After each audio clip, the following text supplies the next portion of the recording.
né? Se concentrar assim. Amém? Até para você que está aqui, que não tem o costume de ver o culto, que perdeu, veja, irmãos. Eu faço direto isso.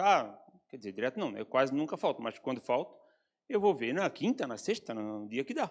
Né? É a mesma coisa, a mesma benção, que chega na quarta, chega na quinta, é impressionante. Amém? Glória a Deus. Então, nós vamos ler uma parábola que vocês já ouviram muitas vezes, eu creio. Eu também, mas agora, né, ontem, tendo essa direção do Senhor, creio que o Senhor tem algo para falar conosco, tá? Então, deixa eu ver onde é que está o meu esboço aqui. Queria falar primeiro, assim, antes de ler o meu esboço, de falar sobre parábola. Não sei se todo mundo sabe o que é isso, mas uma parábola, irmãos de casa também, é uma alegoria, né? É uma história contada para mostrar uma coisa. Não que aquela história tenha realmente acontecido. Normalmente não aconteceu aquilo exatamente com aquela pessoa, naquele lugar, né? É uma história contada para carregar uma verdade, para ensinar uma coisa. É como se fosse um exemplo, assim, né? É como se Jesus estivesse trazendo uma linguagem mais simples para aqueles ouvintes. Então, ele conta uma parábola, algo que seja da realidade deles, né? Então, assim, para nós hoje, irmãos, sempre que a gente lê uma parábola, a gente tem que pensar que é uma coisa assim a ser desvendada, né? É diferente de um conselho apostólico, quando tem na Bíblia assim, não mente, não engana tua mulher, não rouba, não, assim, que é direto, uma coisa simples de se entender, né?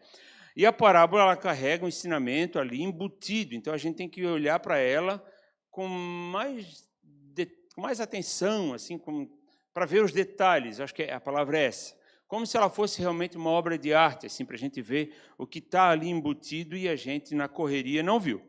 Aí, para nós, agrava um pouco mais isso, que a gente tem que prestar mais atenção do que o normal, porque a parábola foi falada para pessoas há 2000 anos atrás. Era Jesus quem falava as parábolas, né?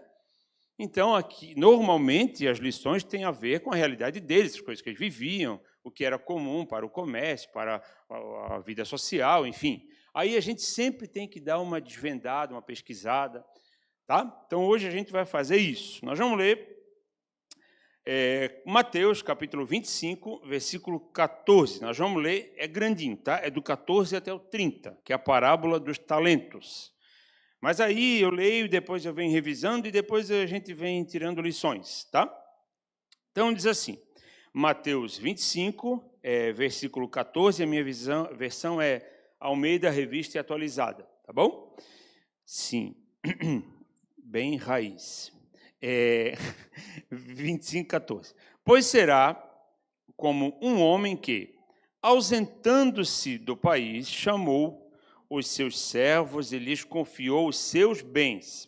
A um deu 5 talentos, a outro 2 e a outro 1. A cada um segundo a sua própria capacidade. Então, partiu. O que recebera 5 talentos saiu imediatamente a negociar com eles e ganhou outros 5. Do mesmo modo, o que recebera 2 ganhou outros 2.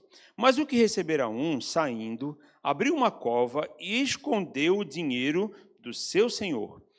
Depois de muito tempo, voltou o senhor daqueles servos e ajustou contas com eles. Então, aproximando-se o que recebera 5 talentos, entregou outros 5, dizendo, Senhor, confiaste-me 5 talentos, eis aqui outros 5 talentos que ganhei. Disse-lhe o Senhor, muito bem, servo bom e fiel, foste fiel no pouco, sobre o muito te colocarei. Entra no gozo do teu Senhor. E aproximando-se também o que recebera 2 talentos, disse, Senhor, outros 2 que ganhei. Disse-lhe o Senhor, muito bem, servo bom e fiel, foste fiel no pouco, sobre o muito te colocarei. Entra no gozo do teu Senhor. Versículo 24. Chegando por fim o que recebera 1 talento, disse, Senhor, sabendo que és homem severo, que ceifas onde não semeaste e ajuntas onde não espalhaste, receoso, escondi na terra o teu talento, aqui tens o que é teu. Respondeu-lhe, porém, o Senhor, servo mau e negligente, Sabias que ceifo onde não semeei e ajunto onde não espalhei? Cumpria, portanto, que entregastes o meu dinheiro aos banqueiros, e eu, ao voltar, receberia com juros o que é meu. Tirai-lhe, pois, o talento e dai-o ao que tem 10, porque a todo o que tem se lhe dará e terá em abundância, mas ao que não tem, até o que tem lhe será tirado. E o servo inútil, lançai-o para fora nas trevas, ali haverá choro e ranger de dentes. Irmãos, eu sei que é um texto grande, mas a gente vai revisar ele aqui e vamos entender o que são esses termos, né? Alguns termos, assim, o que são essas medidas aqui, para a gente entender a profundidade do que é que Jesus estava querendo falar realmente, né? Então, para começar, assim, o contexto aqui, ele estava falando dos tempos do fim, ele acabou de falar da parábola das 10 virgens, né? Aquelas que estavam prontas, as que não estavam prontas para o noivo e tal, e aí ele emenda, assim, né? Com essa questão do Senhor, aí no caso o patrão, tá, irmãos? O patrão que precisou se ausentar daquela cidade e deixou bens ao encargo de 3 funcionários, tá? Não sei se eles eram funcionários ou escravos. Isso acho que não muda tanto o nosso contexto, mas depois a gente fala mais sobre. Primeira coisa que eu queria falar, irmãos, que talento não é um talento. Talento não é o talento que nós pensamos que é.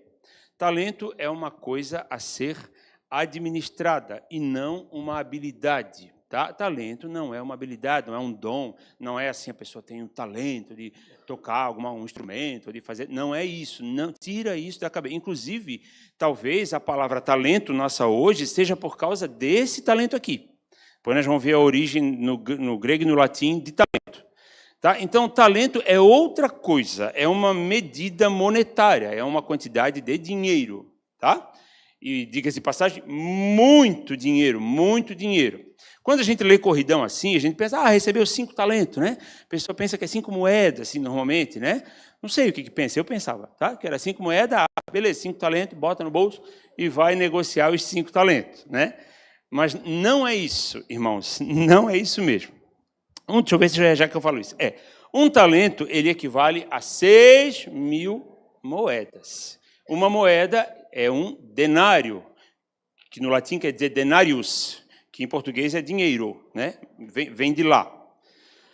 Então, um talento são 6.000 denários, e um denário é equivalente ao salário de um trabalhador de um dia, tá? Então, isso é muito difícil a gente mensurar hoje, porque nós estamos, né, há 2.000 anos depois dessa fala aqui de Jesus, né? Mas, assim, a realidade deles era equivalente à nossa realidade. Então, é um salário de um trabalhador de um dia, tá? Então, irmãos, um talento, 6.000 dinheiros, ou 6.000 moedas de prata. É a mesma coisa, denário, moeda de prata, que a Bíblia diz lá, de Judas e tal. É isso, 6.000 denários. Um denário, um trabalho de um dia. Daí, assim, para ficar mais fácil a nossa conta, e não exagerar e fazer um sensacionalismo aqui, vamos botar que um trabalhador ganha R$100 por dia. Eu sei que ninguém mais cobra R$100 para trabalhar um dia todo. Mas vamos botar assim para ficar fácil. Irmãos, um talento custa R$600.000. Tá? 6.000 vezes 100. Então, isso muda muito assim, o nosso conceito do que aqueles servos fizeram com esse recurso. Tá? Eu vou continuar aqui. No versículo 16, fala assim, Mateus 25, 16. O que recebera 5 talentos saiu imediatamente a negociar com eles e ganhou outros 5. Então, esse que ganhou 5 talentos, irmãos, ele ganhou 3 milhões de reais para negociar, trazendo para o nosso dia de hoje. É um absurdo, se for parar para pensar, o quão rico esse patrão era, né? E o quanto ele confiava nesses servos. E o quanto esses servos tinham que trabalhar para lidar com 3 milhões de reais. Irmãos, a coisa mais fácil de a gente fazer com dinheiro é gastar, né? Que a gente tem dom, assim, né? A gente, inclusive, gasta o dinheiro que a gente nem tem, né? Isso é uma coisa, assim, que, né, vai contra as leis da física, da química, da ciência, mas a gente faz, né? Então, eles tinham 3 milhões na mão e a ordem era não gastar, inclusive, trabalhar com aquele dinheiro, né? Fazer aquele dinheiro render. Vamos continuar. No versículo 21 fala assim, ó. Disse-lhe o Senhor: muito bem, servo bom e fiel, foste fiel no pouco, sobre o muito te colocarei. Entra no gozo do teu Senhor. Quando aquele carinha dos 5 talentos chegou e prestou contas que ele conseguiu multiplicar 3 milhões de reais para 6 milhões de reais, o patrão falou assim, muito bem, foste fiel no pouco. Sobre o muito te colocarei. Irmãos, isso vai ganhando uma proporção que a gente nem sabe do que está falando, na verdade, né? Fala 6 milhões assim, mas não sabe o que é isso, né? Mas, enfim, é bastante, né? Um dinheiro que talvez a gente trabalhe uma vida inteira e não consiga conquistar, né? Talvez, muito provavelmente, mas amém. Então, irmãos, quando esse cara, que era um empregado ou escravo, recebe 3 milhões na mão, é uma coisa muito significativa, né, para ele. Deveria ser, pelo menos, né? E posso até dizer, irmãos, que aquele que ganhou 1 talento, ele ganhou 600 mil reais. Isso se nós não contar, contar a 100 reais por dia. Se nós falar de 150, por exemplo, que é ou 200 reais, que é talvez um trabalhador cobre, isso tudo dobra. O cara que ganhou pouco ganhou 1.200.000 para trabalhar com ele, né? E o Senhor chama aquilo de pouco. O Senhor aqui, o patrão, tá? Foste fiel no pouco, sobre o muito te colocarei. Dá até um susto na gente, né? Continuando. Aqui, esse versículo fala uma coisa bem tremenda. 21. Muito bem, servo bom e fiel, foste fiel no pouco, sobre o muito te colocarei. Entra no gozo do teu Senhor. O que significa isso? Isso, irmãos, na cultura da época, era uma prática que o patrão fazia, assim, muito esporadicamente com os empregados, quando eles tinham um rendimento muito interessante. Então, ele chamava eles para uma festa na casa deles, né? Para começar a entrar na casa do patrão, que é uma coisa que já nem podia, né? E depois sentar na mesa do patrão. E outra, comer a comida do patrão. Era uma coisa muito privilegiada. Entra na festa do teu patrão. Era isso que ele estava dizendo. Vem se alegrar com o teu patrão sobre os rendimentos que tivemos. Tá? Então, isso significa isso. Continuando. Versículo 24 fala assim. Chegando por fim o que receberam talento, disse, Senhor, sabendo que és homem severo, que ceifas onde não semeaste e ajuntas o que não espalhaste, receoso, escondi na terra o teu talento, aqui tens o que é teu. Aí, irmãos, eu queria explicar, talvez a coisa que eu mais entendi, eu acho, nisso tudo, porque a gente lê isso assim, eu sempre pensei assim, olha a percepção que esse cara tinha do patrão, né? Ele lia no patrão isso aqui que está escrito aqui, né? Sabendo que és severo, que tu colhe onde tu não semeou, ou seja, que tu és um mercenário, fiz o seguinte, enterrei, porque se fosse, né, vai que alguém leva, vai que alguma coisa, pelo menos aqui, ó, o que tu me deixaste está aqui, nenhum real a mais, nenhum real a menos. Mas, na verdade, irmãos, eu acho que isso pega muito para a gente. E eu já vou falar sobre tudo isso, sobre talentos e tudo mais, mas primeiro eu queria trazer a informação desse servo mau e negligente. É porque é muito grave o que essa pessoa aqui fez, né? E a gente tem que cuidar muito para não se pegar nesse papel aqui. Na verdade, isso aqui, irmãos, foi uma conversa para boi dormir. Ele deu uma resposta para calar a boca do senhor dele, para transferir o problema para o patrão. Tipo assim, eu sei que tudo que a gente faz para ti não é bom o suficiente. Então, eu resolvi nem mexer, porque eu ia mexer com o dinheiro, tu não ia ficar contente. Então, está aqui, ó, nenhum real a mais, nenhum real a menos, é teu. Né? Porque assim, ó, tu és aquele que colhe onde não planta. Né? E aí, irmãos, a gente vai vendo que, além de negligente, além de malandro, ele é mentiroso. Porque isso não é verdade. Né? O patrão não saiu assim, ó, dá um jeito de arrumar um talento, e aí depois tu vai trabalhar em cima dele, né?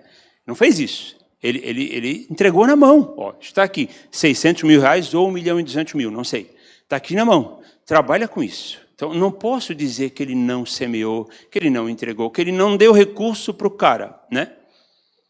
Aí o patrão disse assim, o patrão, no meu ver, também responde à altura, assim, né? Se tu acha, então, né? Vamos ver se a tua resposta tem fundamento. Se tu acha que eu sou assim, né? Que eu colho onde não planto, né? E que eu sou, assim, mercenário, como tu dizes, por que então que tu não colocou no banco, quem sabe renderia um pouquinho de juro, e aí eu teria essa beiradinha um pouquinho a mais? Estavas com tanto medo assim. Ou seja, ele ficou ocioso, negligente, malandro, arrumou uma desculpa em cima da hora. Não estava com medo coisa nenhuma do patrão. Porque senão ele botava no banco. Daí o patrão disse assim, mais ou menos, se fosse para enterrar na terra, eu tinha enterrado. Eu precisava que esse dinheiro, enquanto eu estivesse fora, trabalhasse por mim, para mim, né? E aí, irmãos, eu sei que é um caso grave demais, mas a gente precisa olhar para essa figura e pensar assim, é nisso que eu não posso me tornar. Alguém negligente, ocioso, malandro e, por fim, para cobrir todos esses pecados, mentiroso. Né? Irmãos, eu não fui por causa que eu estava com cãibra na gengiva e também assim, eu sei que se a gente vai de cara feia, para ti nunca está bom. Né? É mais ou menos uma resposta assim que a gente dá às vezes. Né? Aí eu transfiro o problema para o patrão, né? Para o meu líder, para o pastor, para quem está cuidando de mim. Né? Que daí eu joguei para ele é carrasco, então, o problema na real é tu. Se tu não oprimisse a gente do jeito que tu faz, a gente seria mais livre, mais feliz. Irmãos, esse homem não era severo, não sei, mas ele não era de colher onde não planta. E isso está escrito aqui, né? Está nítido aqui. Ele deixou um talento para ele trabalhar com ele. Amém?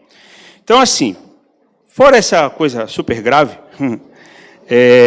eu queria falar de 6 coisas que eu vi, assim, que me chamaram a atenção, que a gente pode estar aproveitando disso para crescer no Senhor, né? No versículo 15, tem isso ali que fala assim, a um deu 5 talentos, a outro 2 e a outro 1, cada um segundo a sua própria capacidade. Então partiu. Então, irmãos, vamos crer, vamos entender que esse Senhor é o Senhor Deus, né? E esses servos somos nós. E Ele deu para nós coisas para nós trabalharmos. Lembrando, não é uma habilidade. Às vezes, irmãos, o talento que o Senhor deixou, né, vamos dizer assim, essa quantia em dinheiro, entre aspas, encaixa com uma habilidade que eu tenho. Por exemplo, um músico, né, vou falar assim, Deus me colocou esse talento, ou seja, esse trabalho de servir ao Senhor através de música, de instrumentos ou de qualquer outra atividade que se faça.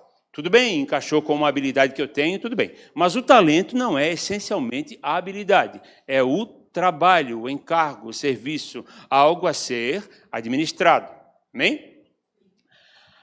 Aí tá. Então, ele deu a cada um conforme a sua capacidade. Então, aí a gente já pode ver que esse Senhor aqui, e nem o nosso Senhor, não é burro, nem distraído, nem desajeitado. Ele sabe o que cada um é capaz de administrar.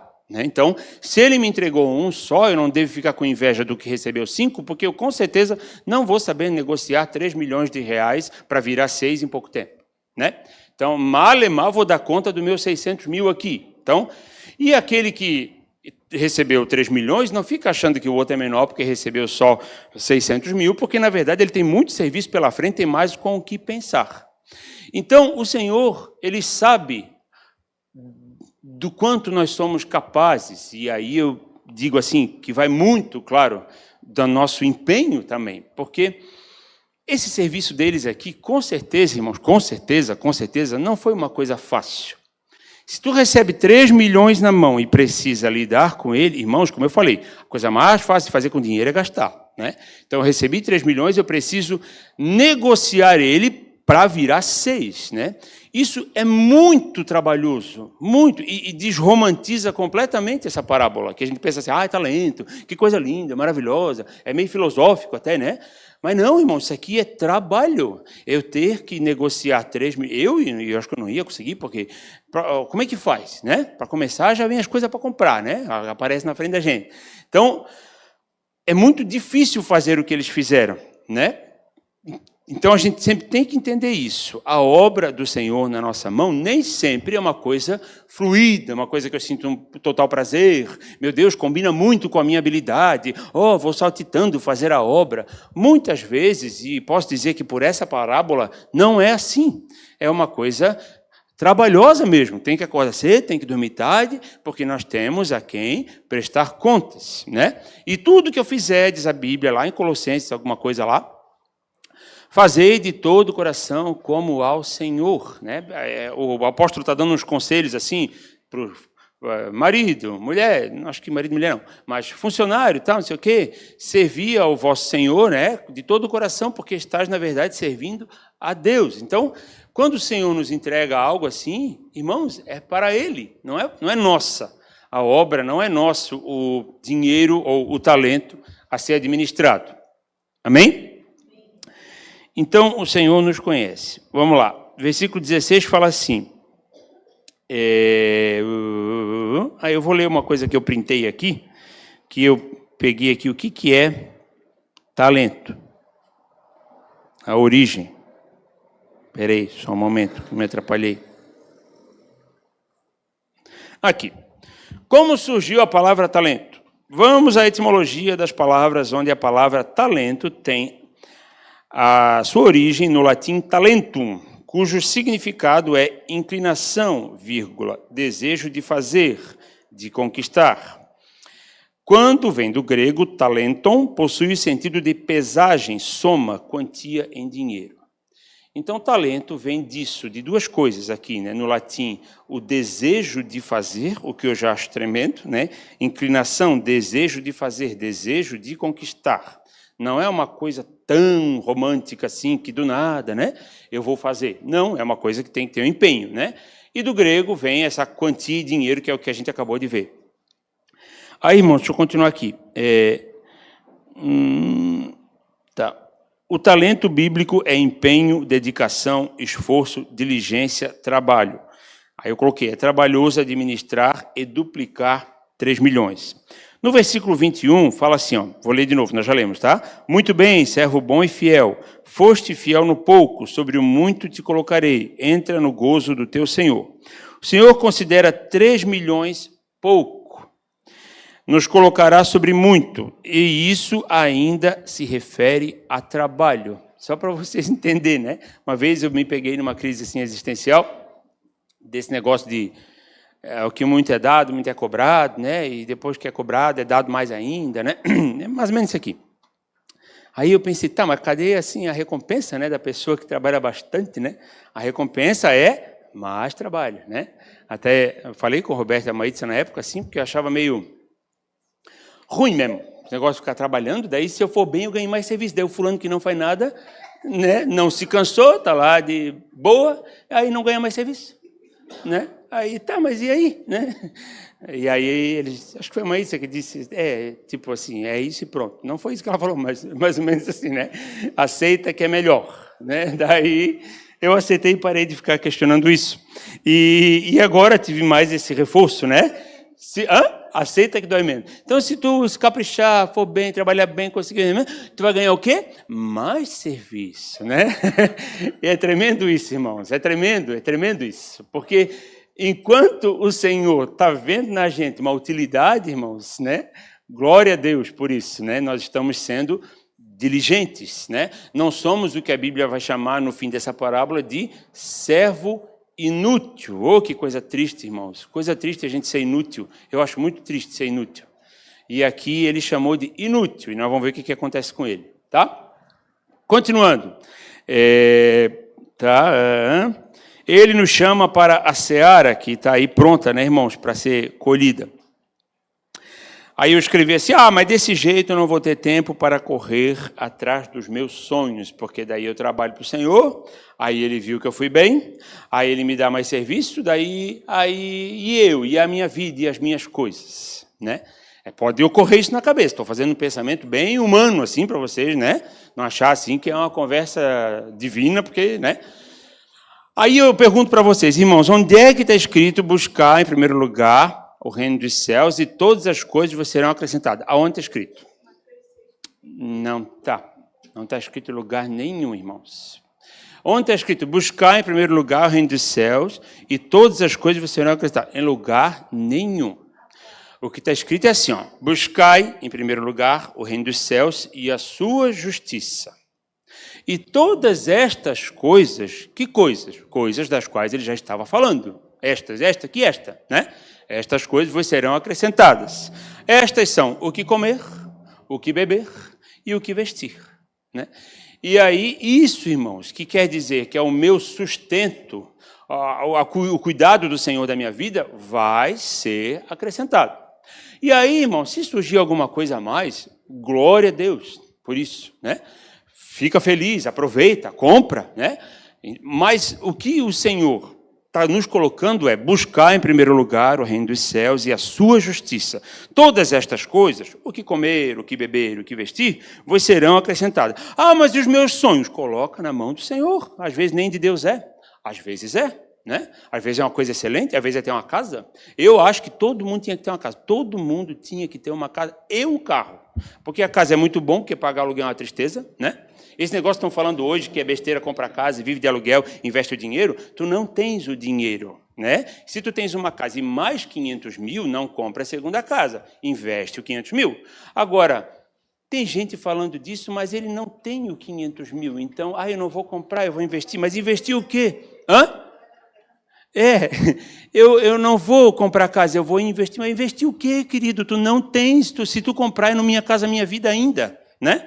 Então, assim, se eu tenho 500 mil sobrando, investe, faz mais dinheiro, quem sabe, né, num investimento, tudo bem. Mas se tu não tens a tua casa, vai atrás da tua casa. Eu acho que isso aí, todo mundo tinha que ter uma casa. Todo mundo tinha que ter um carro, porque na hora que o filho está com febre, na hora que alguém está doente, é muito ruim não ter um carro, né? Então, a pessoa que está dizendo para você se contentar com o que comer, beber e vestir, é a mesma que diz que é bom ter uma casa e um carro, tá? Eu acho que tem que correr atrás disso.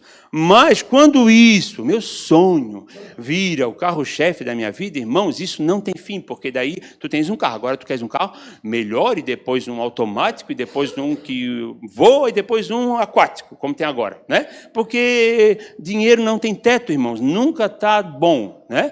E a gente tem que cuidar com isso. Então, o que o Senhor está falando lá, em Mateus 6, alguma coisa, é: eu vou cuidar de vocês, desde que vocês se dediquem a buscar, em primeiro lugar, o reino dos céus e a sua justiça, né?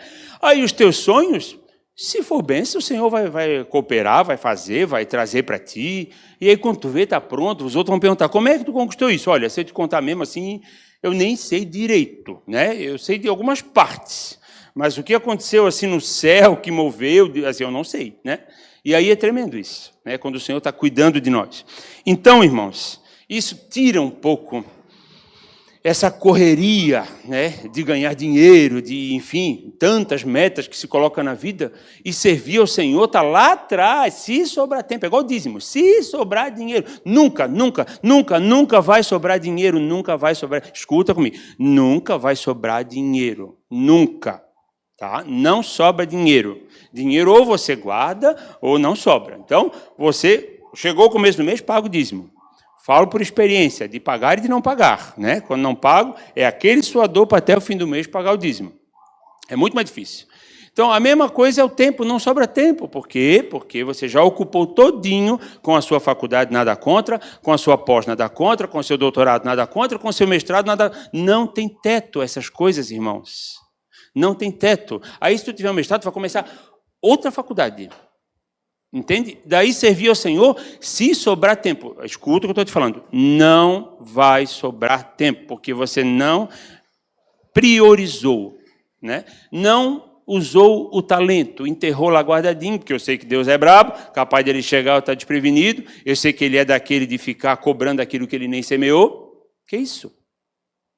Essa não era uma percepção errada, essa era uma mentira deslavada que ele falou para cobrir a sua preguiça. Amém? Continuando, sei que o caldo engrossou de uma hora para outra, mas amém. O receber talentos não significa aprovação de Deus. Tá? Não quer dizer que eu fui chamado para fazer uma coisa que agora eu vou para o céu, né? Não quer dizer. Atentando que o servo mau nunca perdeu a salvação. Sabias que ele não perdeu a salvação? Porque, na verdade, Ele acho que nunca foi salvo, né? A conduta dele era muito longe do Senhor para ele perder alguma coisa que ele nunca teve, né? No final foi dito assim para ele, ó, escuta, que é grave.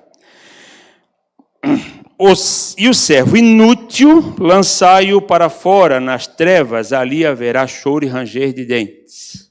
Ele nunca foi salvo, irmãos. A cabeça dele estava muito longe. Até contar uma mentira grande daquela, ele contou contra o Senhor, que era, digamos assim, o patrão dele, né? Alguém que podia tirar a vida dele se quisesse.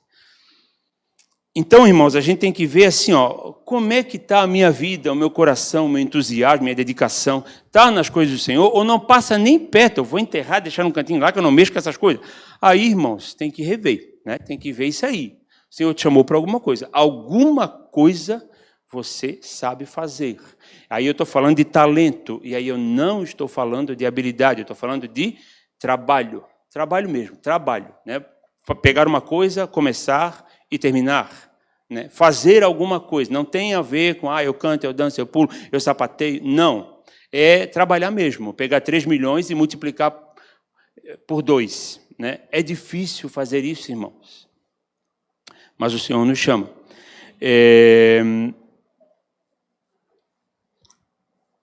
Tá.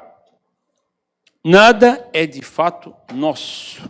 Somos mordomos, nunca devemos nem pensar em nos vangloriarmos da obra do Senhor. Nada do que a gente faz, irmãos, deveria merecer muitos aplausos, né? Às vezes a pessoa agradece ou parabeniza, tudo bem, mas na hora você remete aquilo ao Senhor. Glória a Deus, foi Ele quem me capacitou, é um chamado dele. Aí já aproveita o gancho e começa a falar dele.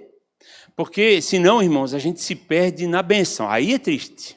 Tu está sendo abençoado por uma coisa, o Senhor está sendo usado, e tu não saber usufruir daquilo. E acha que tu és, assim, o alecrim dourado, né?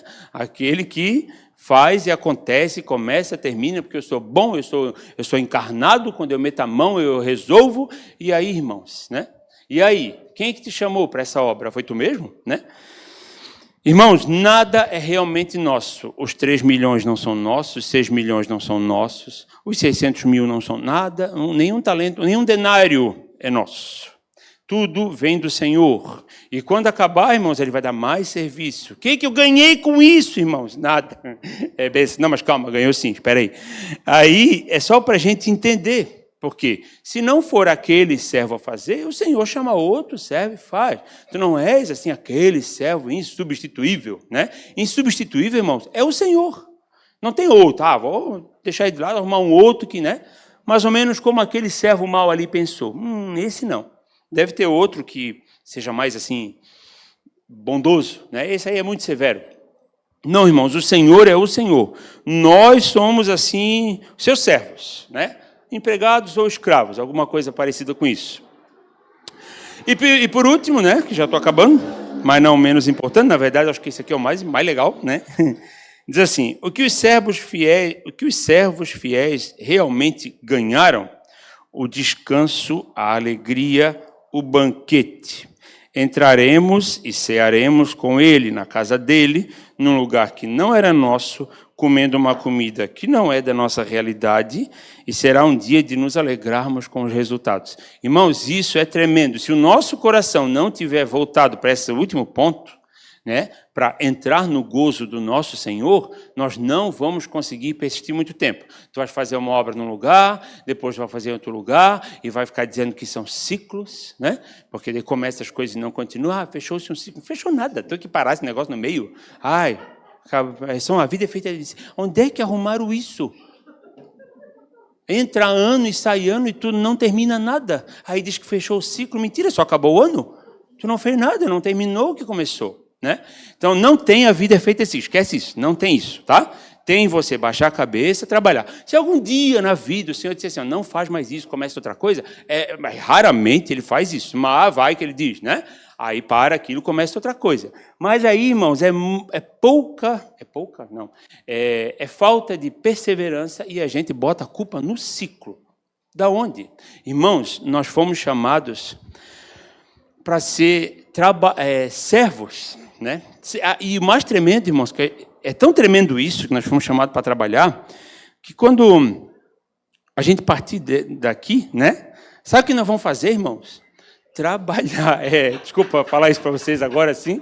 Se você tivesse feito não tem. Primeiro não, depois vai ter a férias, mas aí é um intervalinho de 1000 anos, né? Passou 1000 anos, você vai tirar férias. Se você tivesse feito o fundamento, saberia, né? A gente aprendeu isso lá. Então, entra no descanso do teu Senhor? Sim, depois de 1000 anos. Nesse meio tempo, você reina com Cristo, governa com Cristo, decide questões com Cristo, aqui, né? Sobre o milênio. Então, assim, você que gosta de ficar deitado, dormindo, precisa mudar. Porque é trabalho agora, é trabalho depois, aí depois sim é descanso. Mas daí, se tu chegar até lá, daí tá tudo bem, né? Daí pode descansar mesmo, porque trabalhou bastante, merece. Irmãos, o Tiago está tão cansado que ele escuta uma dessa hoje, né? Mas tá acabando aqui, vai trabalhar.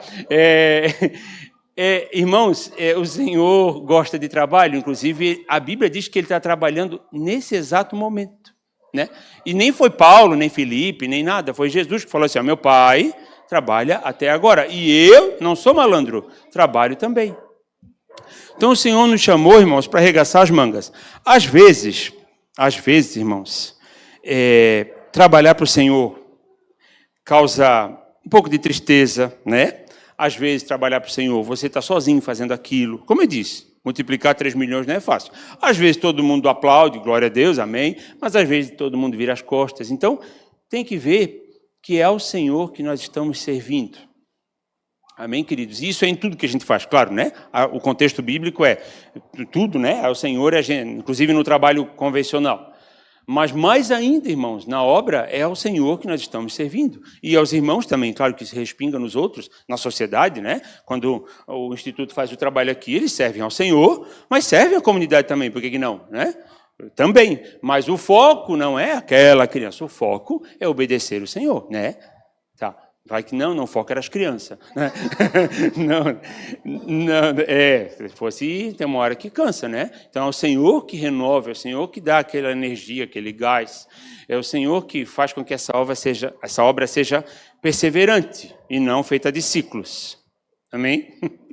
Amém, irmãos? Eu sei que é uma palavra pesada, mas que a gente entre esse novo ciclo, eita coisa, já pensasse? Não, que a gente comece esse novo ano com esse entendimento que eu não fui chamado para ficar de boa, né? Eu não fui chamado, alguma coisa o Senhor me chamou para fazer. Eu não sei o que é, vai orar, vai buscar o Senhor, pergunta para quem te auxilia, te lidera. Irmãos, eu posso ser útil em alguma coisa? Meu Deus, irmãos, né? E que eu estou sabendo, voluntário aqui no Instituto quase nem tem, né? Porque é difícil também, né? Mas, às vezes você pode... E também era difícil. Continuava difícil, né? Tipo assim, a correria da vida era a mesma, né? Amém, queridos? Vamos nos levantar para a gente orar, para que essa palavra encontre lugar, né? No nosso coração, na nossa mente, e que nós possamos estar remoendo ela, né? Mastigando ela de volta, em nome de Jesus. Amém? Senhor Deus, te agradecemos por esse culto, por essa palavra, por nos mostrar, Senhor, essa parábola tão tremenda e tão forte ao mesmo tempo, que Tu possa estar ministrando no nosso coração, na nossa mente, nos ajudando a entender, nos ajudando, Senhor, a compreender que o nosso trabalho é vivo, Senhor, é algo que a gente precisa estar sempre dedicado, sempre buscando saber em que pode ser útil para o Senhor e não ser chamado de servo inútil, como a Tua palavra diz aqui. Senhor, em nome de Jesus, nos livre desse cenário, desse quadro, de ser alguém inútil, alguém que não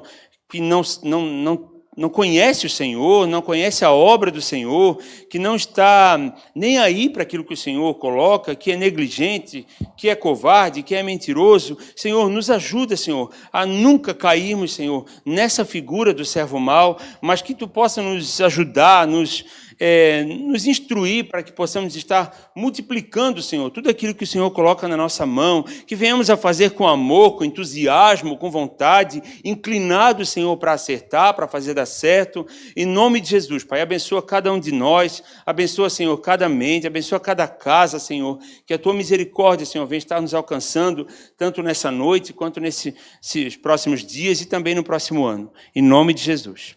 Amém. Tem recado? Não? Amém, queridos? Deus abençoe. Bom final de domingo, né? Bom final de domingo, irmãos. Glória a Deus.